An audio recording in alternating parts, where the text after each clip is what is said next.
To a lot of people, ambition is kind of a mystery. The dictionary says it's an eager desire for distinction, power, or fame.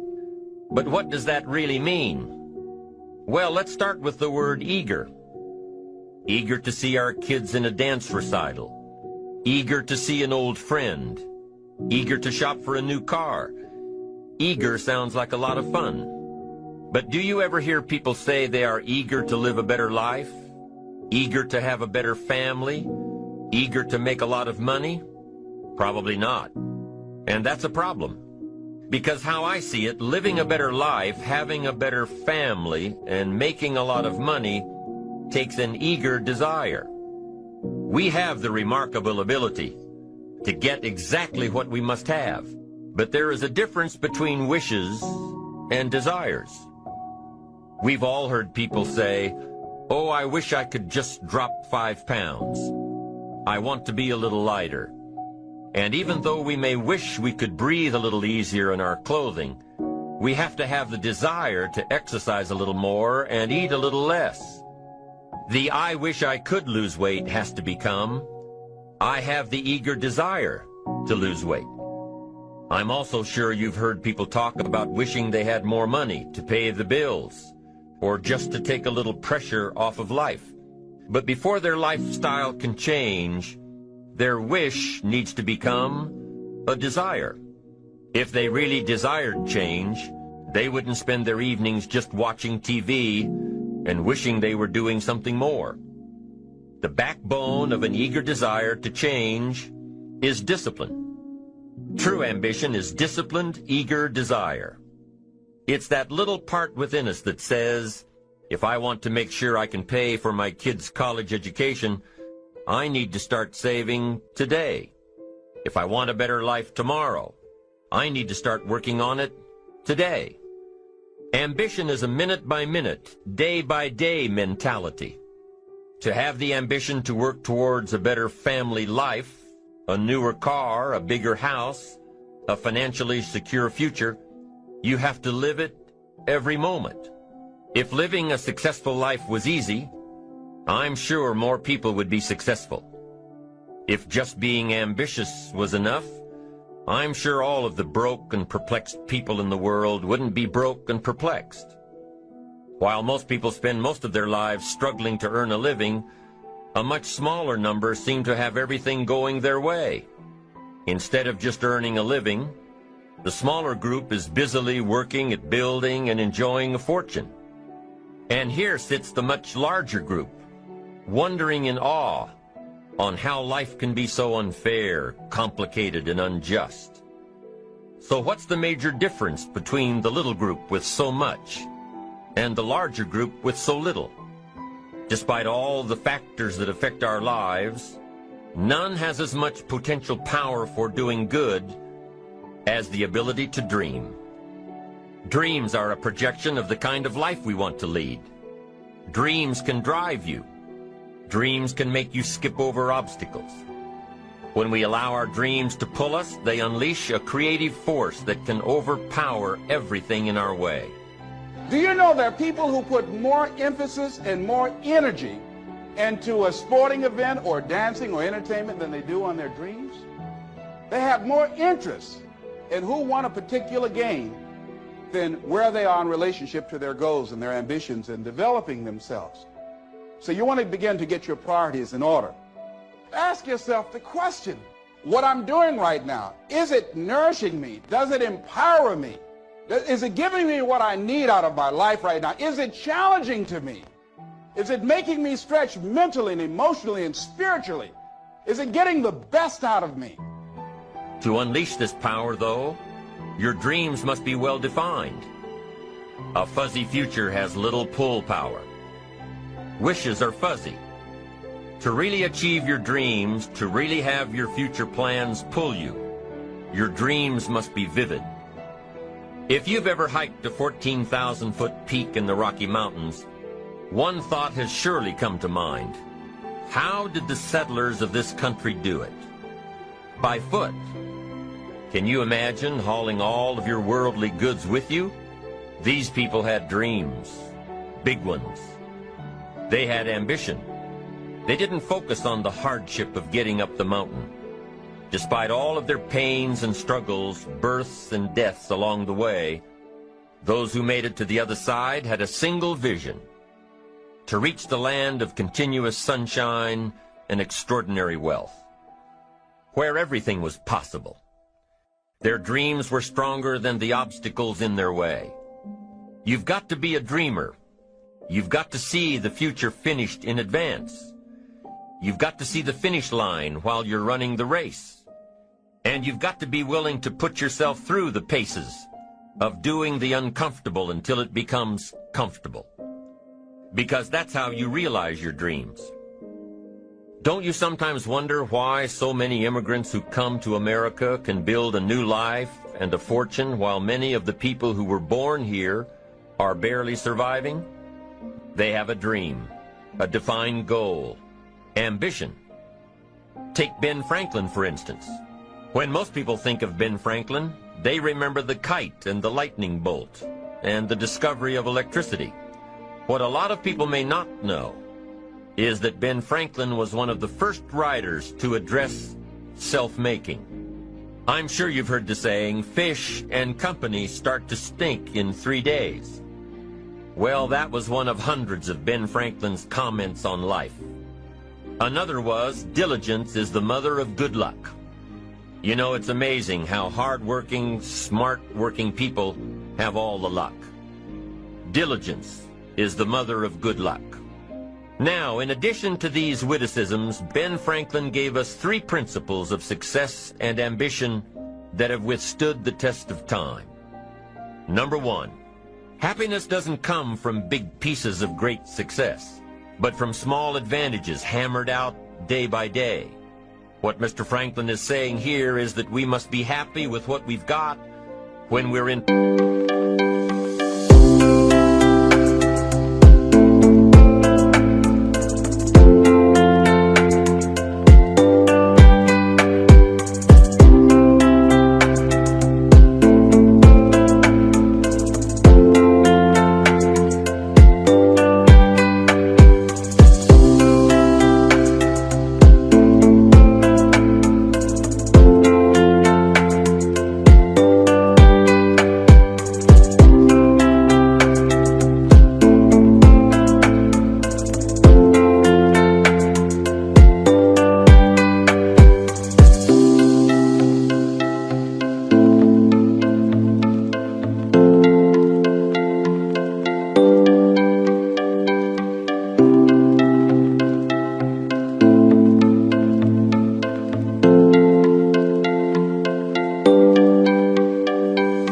pursuit of what we want. Too often we say, oh, I'll be happy when I just get that promotion. I'll be happy when I just land that contract. I'll be happy when I just have more money. I'll be happy when I just. You won't be any happier when you reach your goals than you are right now. It just doesn't work that way. Abraham Lincoln said it best. He said, you'll be as happy as you make up your mind to be. You'll be as happy as you make up your mind to be now. Right now. Being happy on the way doesn't mean you can't aim for great things. After all, look at everything Franklin accomplished in his lifetime. It means that big achievements come one small advantage at a time. It means that you've got to enjoy the journey. It means that you must enjoy and take pride in your little accomplishments. It means enjoying who you are becoming in pursuit of your eager desire. Every day. Every single day. Ben Franklin's second principle said that life is plastic. Within each of us is the power to mold ourselves and mold our environment. And it is within our power to work it and form it every minute, every day, every month, every year. By using your mind and your abilities and your attitude to work a little each day on molding your life, you'll soon see how magnificent your power is to gain those small advantages each day, the little steps it takes to build up to success. Principle number 3, success is a pleasure. If what you are doing today isn't satisfying, gratifying, guess what? You're really not successful. It doesn't matter how many worldly possessions you may have, how many cars, how many toys, how much money. If you're not happy,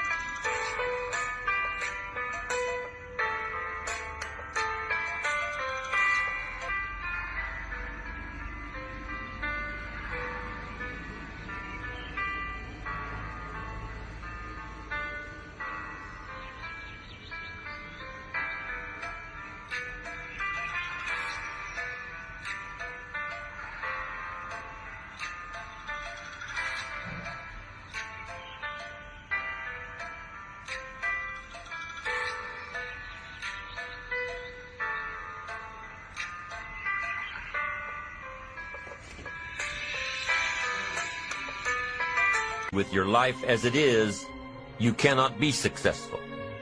Now, I know that success is a relative term. It means different things to different people. But the one thing you will hear from everyone who is successful is that they are happy with who they are and what they are doing. They are happy, satisfied. Success is a pleasure. Life is very valuable, ladies and gentlemen. Time is very valuable. And it's very fragile. You've got to decide to do what you can right now and don't delay. You're living your life like a sense of urgency. Repeat this, please. Live your life now. Be happy now. This is not a dress rehearsal. Do that, please. See, this is the only life you've got. So you don't want to squander it doing something you don't want to do, feeling you can't do any better. You can do better. You should do better. You deserve to do better. You're entitled to that. That is your right. And so you got to do me a huge favor. You got to do me a huge favor. You got to get to the point where you don't need a car anymore. You don't need a house anymore. You don't need to be pushed by anybody anymore. Your dreams, your wife's going to push you. Your spouse is going to push you. Your child is going to push you. The need to get better is going to push you. Because you're closer than you're ever going to be, it's going to push you. You don't need anything to push you. Your goals are going to push you. Your dreams are going to push you. The opportunity of a lifetime that happens in this particular time frame is going to push you. It's going to drive you. It's going to make you better. So do me a favor as I leave. You can't be average anymore, 70%. You can't do it and have what you want. You can't give me 70 and be what you want. You can't give me 70 and do what you want. You can't be average anymore. You can't be good anymore, 80%. You can't be good anymore, 80% and have what you want. You can't be good at something and have everything you dreamed of. To make your dreams become real, to no longer dream them but walk in them, you can't. 90%, you can be good, you can be good, you can be great, but you still won't get it all. I'm telling you, but when you become phenomenal, there's nothing you can't have, nothing you can't do, nothing you can't be. And I believe that you're in this room right now. I believe that we're in the same space right now. I believe we're all in this place together. Listen to me. I believe that we're all in this place together because all of us hate average. None of us want to be good. And for those of us who reach greatness, we have a desire to push past greatness and see what phenomenal looks like. So I need everybody in the room, when you think about your goal and you think about your dream, I need you to understand, as I said to my wife in that hospital room, I can, I will, I must. I need everybody to say it with me. I can, I will, I must. Come on. I can, I will, I must. Again, I can, I will, I must. Now for those of you, you want it all. Every single dream, every single goal. As I say it, for those of you who really want it, you're going to say it and you're going to stand and you're going to say it like you mean it. I can, I will, I must.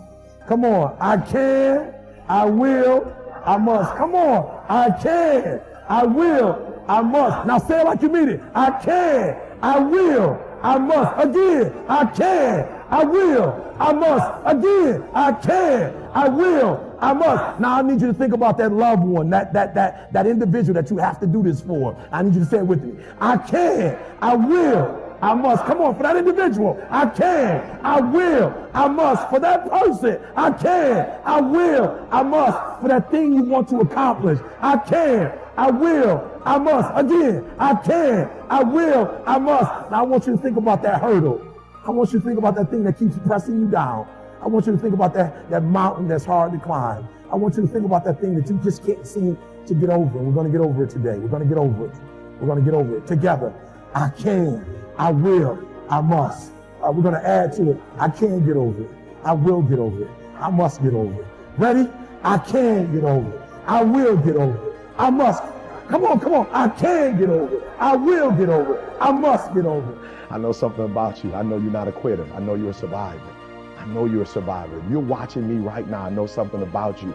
You're a survivor. So I want you to get off this. I want you to cut it off. I want you to go in the mirror and I want you to make the rest of your life the best of your life. I can, I will, I must. It's your boy E.T. I don't care what you've been through. I don't care who you are. I don't care where you came from. I don't care what your past is like. I don't care what your stress is like. I don't care what stress you're under. I don't care what problems you have right now. I don't care what you don't have right now. All I care about is what your mindset is like in terms of today and your future. Are you going to make today count? Because that's all you can control. And that's all that matters. It doesn't matter where you start, guys. It doesn't matter what talents you're born with. It's about where you finish. And this race isn't over.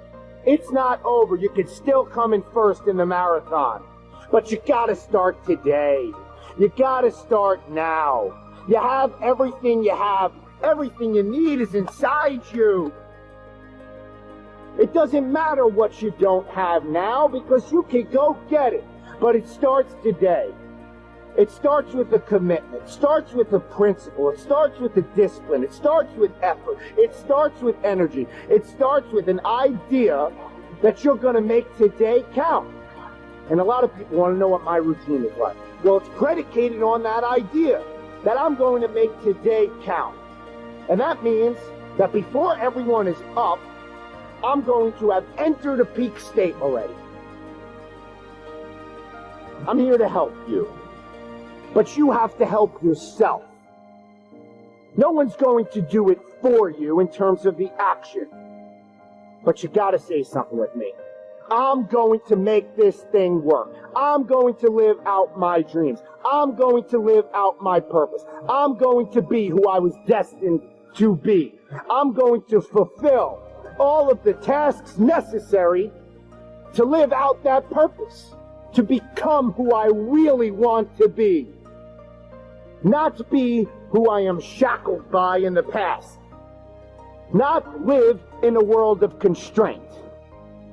I didn't come this far to only come this far. I hear some people saying things like, when I make it, when I get to the top. I'll keep working hard until I get to the top, until I reach my goal. Let me tell you something. There's no end. Winners never stop. If you reach your goal, set a bigger goal. If you get to the top of the mountain, find a bigger mountain. It's the journey, the continued pursuit of growth, the constant seeking of improvement, the challenge. That's what makes life great. That's what makes a fulfilled life. I didn't come this far to only come this far. When I get this goal, I'll seek more. Not more things, more growth. Constantly pushing myself to be better. I didn't come this far to only come this far. I came this far so I could be strong enough to go further. So I'll be good enough to push myself harder. I'm only getting started. This is just the beginning. I'm proud of my achievements, but that doesn't mean I'll settle for them. Proud, but never satisfied. Proud, but forever home. Proud and always ready. about but pushing. Pushing for more. Pushing for great. A true winner doesn't seek only the title. A true winner seeks growth. A true winner seeks greatness. It's the journey. It's the challenge. Don't tell me it's over. I'm just getting warmed up. If the journey wasn't challenging, the destination wouldn't be rewarding. It's the challenge that makes the greatness. You can't have a champion athlete without great competitors pushing them all the way. You can't have the greatest of all time without champions pushing them all the way. It's the journey, the process that makes the greatness. If you reach your goal, set a bigger goal. If you get to the top of the mountain, find a bigger mountain. This is just a rant, very simple, and something that I want you to pass on because the level of complaining is unacceptable. Look, what if I told you you'd die this week? Would you complain about your crap job? I doubt it. You would go much higher level thinking. We're living in a world where there's so much more opportunity. I just don't get the mentality of being head down sad. Please, take a step back and think about how awesome it actually is. And then recognize that you can attack the world in a totally different way because you were lucky enough to be born during this era. 400 trillion to 1. When you understand that math, how can't you live your life? That's how rare it is to be a human being. And what are you waiting for? We are not catching up in our actions to our ambitions. And what it leads to is a whole lot of complaining. Of course it's supposed to be hard. People are like, Gary, it's so hard. No, you want to make millions of dollars and live your perfect life? Why should that be easy? You can live on 6 hours sleep. So you have 18 hours. You have 18 goddamn hours. I want to know what you're doing with your 18 hours. If you can work your 9 to 5, and that's 9, and you can travel for an hour here and there, respect, nice little solid commute. Oh, you want to be a family man? Mazel tov. You can spend 2 hours with your kids. What do you do with those other 5 hours? You're watching Hack Cards. You're playing Madden. You're relaxing from the other intense 10. Gary, I already spent 11 hours. Well, great. Then don't complain or want more. Respect that by getting rest and this and that, you were giving up opportunity to go into a new world. You want the audacity to have a 1% life. Let's call it what it is. You want to live as well as the 1 to 2% in the world. It's not very complicated. The math is very raw. Like, if you want to have one of the best lives in the world, which is you live on your terms, you have to pay your dues to get there. And if you're fortunate enough to be here today, to know to be here today, to afford to be here today, you are sitting in an incredible spot of the 7.7 billion people on Earth, and I just don't understand why you wouldn't take full advantage of it. And it starts with something very basic, which is actually start understanding how this is all working deeper, not wider. You don't need to know in theory how AI and Alexa voice and VR and social media work. You need to start understanding how one of those things works deeply. I've gotten here today because I didn't come to conferences and talk or make videos or build a personal brand for the first 15 years of my career. Let me remind many of you, long before I was Gary V, I was Gary Vaynerchuk building a liquor store by being good at email marketing, at Google AdWords, at banner retargeting, at YouTube marketing. I was a practitioner. And then once I built something from 0 to 60 or 3 to 60 million with no money, once I built something, then I had a little audacity to come and talk to you about how I did it. The amount of 23-year-old business coaches and marketing gurus who haven't done it in their life that's out there on Instagram right now is startling. It is time to do, and less talking and more doing. Thank you so much for watching till the end. Don't forget to share your thoughts in the comments section. Please also like, subscribe, and share this video with your friends and families. Please watch our other motivational videos. Thank you again. So our lives, first of all, are affected by what we know. Second, our lives are affected by how we feel. Third, our lives are affected by what we do. It is so important to understand this. If you want to influence and help people, here's the key. Success is a doing. You've got to actually do it. Activity is high priority in the life process to try to get maximum benefit out of what we have available. Activity. Now, here's an important question. What is your philosophy about activity? What about hard work? What about long hours? What about full days? If you're doing something, how hard should you go at it? How much time should you put in? Everybody has to develop their philosophy about activity. Just by way of review, let me quote you. Old Testament says, 6 days activity, 1 day rest. That's called philosophy of ratio of activity. What is a good ratio of rest and activity? Old Testament says 6 days of one, 1 day of the other. You say, well, that's kind of old and outmoded. Well, maybe it is. I don't know. Maybe that's too old a philosophy. The old 6-1. I don't know. Who knows? Now, we've got it down to 5 and 2. Maybe 5 and 2 is okay. I don't know. If God would have thought of 5 and 2, he might have made it 5 and 2. Right? You can't think of everything when you're putting one of these together, I guess. Who knows? But we've all got to have a philosophy about activity. Because your philosophy of activity will affect the rest of your life. Not to think so is naive. I've got a good clue on rest. Make rest a necessity, not an objective.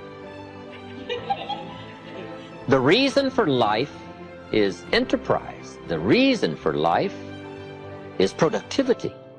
The reason for life is to see what we can do with the seasons and the chances and our mind and our spirit, ourselves, to see what we can do. That's what life is all about, to see what you can do. Now, the doing, you've got to have a philosophy on how much time you're going to spend doing. And I've decided that enterprise is better than ease. If you rest too long, the weeds take the garden in the summer. So you can't rest too long. Life doesn't stand still. And the threat of life will start overwhelming the values of life if you just let it go. So we've all got to have a philosophy about activity. Let me give you one of the best I know. Here's what it says. An ancient phrase says, whatever your hands find to do, do it with all your might. That's a philosophy. You say, well, I'm getting by with half my might. Well, okay. But you've got to decide on your own personal philosophy of activity. Now, this philosophy says, do it with all your might. Do you think there's any value or virtue in that? Well, I don't know. You've got to decide. You've got to weigh this out, right? You've got to evaluate it for yourself and put it on your own mental scales, and you've got to come up with your own answers. How hard should you work? I'm teaching kids now the ant philosophy. The ant philosophy. An ancient story says everybody should study ants, especially lazy people. The ant philosophy. Let me give it to you. It's very brief. Number 1, ants never quit. Good philosophy. If they're headed somewhere, you try to stop them, they'll look for another way. They'll climb over, they'll climb under, they'll climb around, they keep looking for another way. What a neat philosophy. Never quit looking for a way to get where you're supposed to go. Number 2, ants think winter all summer. That's an important philosophy. You can't be so naive as to think summer all summer. You say, well, isn't it nice? You can't think nice when it's nice. We will call you naive. An ancient story says, don't build your house on the sand in the summer. Why would we be given that advice? Because it's easy to build your house on the sand in the summer, but you must not be so disillusioned. So ants are smart. They think winter all summer. In the summer, you got to think storm. You got to think rock. You can't think sand and sun. Key philosophy. Number 3, ants think summer all winter. That's so important. I'm sure all winter long ants say, this won't last long, we'll soon be out here. What a neat philosophy, what a neat attitude. This won't last long, we'll soon be out of here. First warm day, the ants are out. First warm day, they're out. Now if it turns cold again, they'll dive back down, but first warm day, they're out. They can't wait to get out. What a neat philosophy, can't wait to get at it. We teach in leadership skills. Average people look forward to getting off. Successful people look forward to getting on with it.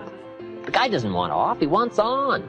And that's what starts to transform his life. into the doing, into the activity. Now here's the last of the ant philosophy.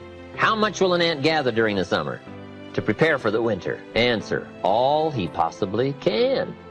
What an incredible philosophy, the all you possibly can philosophy. How much should you do? You got to come up with a philosophy of how much should you do.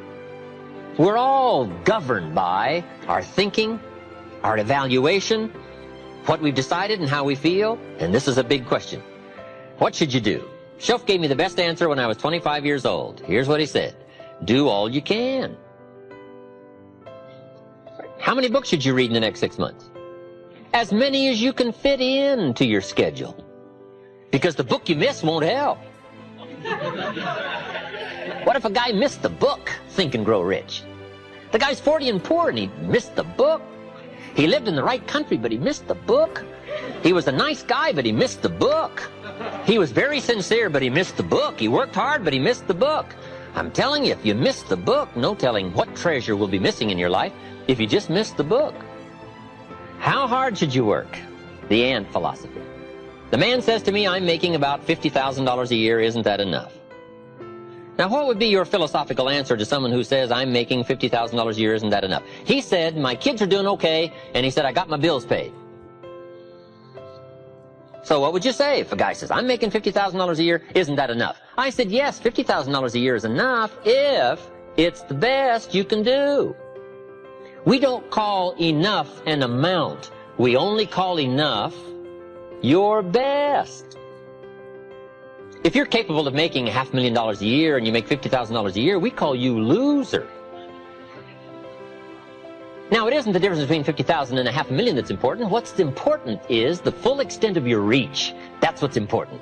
The only way to feel maximum good about yourself is to extend yourself to the full capacity of your reach, your intellectual reach and your physical reach, and your potential and your possibility to do the best you can. What should you do? All you can. How many books should you read? As many as you can. How many skills should you learn? As many skills as you can. How many people should you touch? As many as you can. What all should you engage in? As many things as you can. Why not go to the max? I've got a good question for you. How tall will a tree grow? As tall as it can. Did you ever hear of a tree growing half as high as it could? No. Trees don't grow half. They grow all. Full. They drive their roots as deep as they can, stretch as high as they can, produce every leaf they can. Trees go to the max. Now, why would human beings settle for less than the max of their capacity? Simple answer. They have the power of choice to do so. It gives us the dignity of being human beings called the power of choice. So we've got a couple of choices. Let me give them to you. Here they are. To be all or to be part. Now, this is a philosophical discussion. You can choose to be less than you were designed to be, or you can choose to be all you were designed to be. I'm merely suggesting that you ponder what the all might do for your life in the next 1 year, 3 years, 5 years. I don't need you to tell me how to act when I get healed. I need to teach me how to survive when I don't get healed. I don't need you to tell me how to shout when I got a new job, a new house, a new car. I got enough sense to be happy when things go right, but teach me how to be happy when all hell is breaking loose. Things are getting bad instead of better. Teach me how to stand when it's raining down on my face. Do me a huge favor, stay thirsty. Stay thirsty, stay hungry. You want to kill an alligator after he eats. They tell me that an alligator is at his worst point. Listen to me, he's most vulnerable when? After he's eaten. You heard what I said? After he eats that thing whole, right? Then he got to digest it. They say when he eats that whole thing, he's sitting there. That's when he's most vulnerable, when he's the slowest, when he's the slowest to respond. You want to kill an alligator after he eats, and some of y'all have eaten and you ain't hungry no more. Some of y'all, you're a little too satisfied for me. And if you're going to get to that top level of greatness, you got to be hungry. Don't ever get satisfied. Don't ever get content. Don't ever get complacent, because the day you do, that's the day you go down here, all right? You like to talk about the grind, but you don't really know what the grind's like. You finally made it to the big league, and now you want to chill? Now you got the big head. Now you can't grind. You here now. You here now. You finally made it. And this is where you break up. This is where you start chilling. This is where you get comfortable. You in the big leagues now. They watching you now. This is where you make it permanent. No, practice don't make perfect. Practice make permanence. This is permanent, y'all. This is permanent. You can go wherever you want to go from here. I wish I could back off. I wish I could tell you something else. I wish I could tell you you tired, go take a break. I wish I could tell you tired, rest for a year. I wish I could tell you that it's going to get easier. I wish I could tell you it's going to get easier. I wish I could tell you that if you just keep going, it's going to get lighter. I wish I could tell you that, but that's not the truth. The truth is, you got to find something within. You got to find something within, and that's got to push you, and that's got to elevate you, and that's got to drive you, and that's got to move you. And when you find out what your why is, and your why got to be deeper than you, when you find your why, you find a way to make it happen.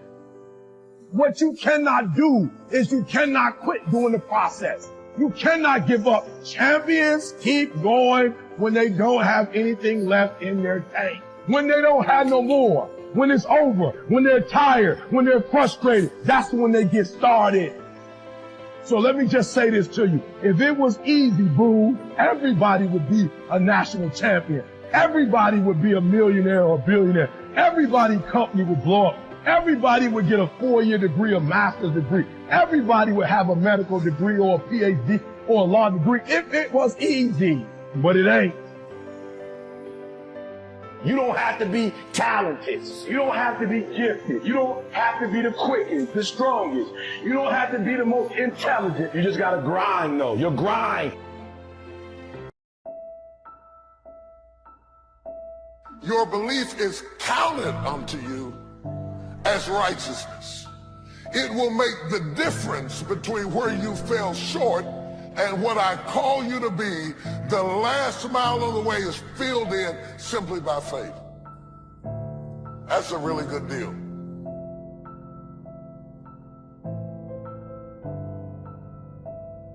This is who I am. I am defined by my vision, my purpose, and my goals. That's my playbook. That's my creed. That's what I believe. You see, the reason that's important, if you know who you are, then you know who you are not. If you don't know who you are, somebody can ascribe any identity onto you, and you will morph into whatever they want you to be. And that's what has happened with a whole lot of us. Some of us have been 10 or 12 different people, depending upon who we were with, because we don't know who we are. We become whoever they want us to be, and then when they leave us, we are confused because we have no real understanding of who we are. Whatever we have right now, whatever we're demonstrating in our lives, is a result of what we believe subconsciously that we deserve. And part of increasing that belief level is that you have got to convince yourself every day. Let me share something with you. You can learn all the techniques in the world. If you don't believe in yourself, it won't happen for you. All of the power that you have and all of the strength that you have and all the ideas that you have are born in your uniqueness. And what makes you unique, and this may sound really silly, but it's just really true. What makes you unique is what makes you special. And if you don't, if you spend your whole life trying to conform, trying to be what somebody else thinks you should be, or fit into a mold or fit into a system, and you dull down your specialness, then you're dulling down all of your ability to change the world. So I think that it's very, very important that people have an opportunity to be the best of themselves that they can be. Wouldn't it be amazing if you believe that? Wouldn't you sleep good tonight if you believe that? Wouldn't you walk around with your head up and your back straight if you believe that? Say it again, I can do all things. You wouldn't be intimidated by anybody, anywhere, at any time if you just believe that. Say it again, I can do all things. Can you imagine how different your job interview would go if you really believed that and walked in, they said, what do you do? I can do. Imagine if you were taught that from the time you were born into the world. The first thing your mama told you when they spanked you on the behind is, don't worry about it, baby. You can do all things. We quote it, but we don't believe it. I believe in me. If you stop believing in me, I'm not going to believe in myself any less. If you believe that I'm irrelevant, that no one is checking for me, and that I don't mean anything to the world, because you think or believe that about me, it doesn't mean that I'm going to believe it about myself. See, the day that you start living your life according to everybody else's opinion is the beginning of the end. Most of y'all, I see it every day, all day. Most of you guys don't actually know your self-worth. You don't know your self-value. So you're like a vulnerable little child and you're shaking. And it's like, everybody loves me this week, so I love me this week. Next week, it drops. So now you're running around insecure, feeling self-conscious, and not loving yourself, sad and depressed, based on the feedback, the responses, and the energy that the rest of the world is giving you. Okay, so imagine that something glimmers before you. It's an interest that's dawning, and you decide, well, first of all, you're paralyzed. You think, well, how do I know if I should pursue that? It's probably a stupid idea. And the proper response to that is, you're right, it probably is a stupid idea, because almost all ideas are stupid. And so the probability that as you move forward on your adventure that you're going to get it right the first time is zero. It's just not going to happen. And so then you might think, well, maybe I'll just wait around until I get the right idea, and which people do, right? So they're like 40-year-old, 13-year-olds, which is not a good idea. So they wait around until it's waiting for Godot, until they finally got it right. But the problem is you're too stupid to know when you've got it right. So waiting around isn't going to help, because even if the perfect opportunity manifested itself to you in your incomplete form, the probability that you would recognize it as the perfect opportunity is zero. You might even think it's the worst possible idea that you've ever heard of anywhere. Highly likely. Highly likely. And so you can take these tentative steps on your pathway to destiny, and you can assume that you're going to do it badly. And that's really useful, because you don't have to beat yourself up. It's pretty easy to do it badly. But the thing is, it's way better to do it badly than not to do it at all. You'll be surprised of the ideas that will come to you, of the people that you'll be able to attract, of the opportunities that you'll be able to see. You'll begin to see things that have been standing there looking you in the face, saying, I can't believe this has been here all this time. Here's a habit that I do. Maybe it might be of some value to you. I get up in the morning and I start writing what great ideas that I can think of today that can improve me and that will enable me to reach my goal. And I just let my mind flow. Sometimes I write 15, 20 ideas. Some days it's more difficult than others. One idea can change your life. See, anybody who's ever done anything, who's ever taken a chance, doesn't mean that they're not afraid. Courageous does not mean being the absence of fear. I think that being courageous is willing to do it because that's what you feel, and you're going to do it anyhow, regardless. You're not going to be immobilized by your fears or your doubts. You admit, okay, I'm scared to death. Now, okay, what is it that I must choose to do? Go ahead and experience that fear, but don't let that fear immobilize you. I'm telling y'all right now, the day that you allow the opinions of everybody on the outside world to define your day-to-day, month-to-month, and year-to-year, it's the beginning of the end. Love yourself, believe in yourself, independent of the validation of the world. Have opinions and feelings about yourself, independent of the feedback.